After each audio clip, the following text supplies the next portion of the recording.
What's up, everyone? Welcome to the video. Today we're going to take a look at how to replace the battery in this Infiniti QX60 remote key fob.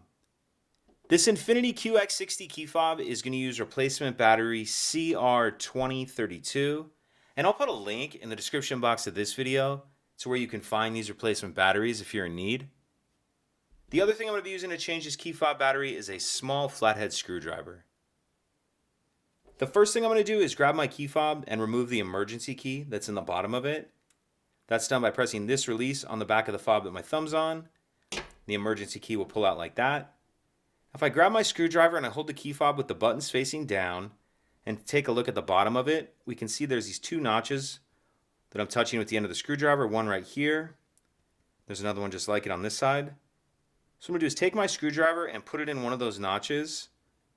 Make sure you're pushing it in as far as you can. Then I'm just going to twist the screwdriver like I'm opening a lock with a key. And as I do that, you can see it starts to open the case. Go ahead and pull the case the rest of the way apart. And in the back half of the case, we see our battery right here. I'll use my screwdriver to get under the edge of the battery and get it out of that holder. Now I'm going to grab my new replacement battery, and you want to make sure that you're installing your new battery with the plus side down, positive side down. And this edge right here that has this metal battery clip, I'm going to tuck that edge in first.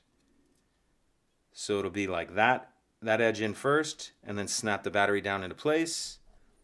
Then we can snap the two halves of the key fob back together, slide our emergency key back in, and that's it. If you could take a second to like and subscribe, it helps us out, and I'd appreciate it. Thank you.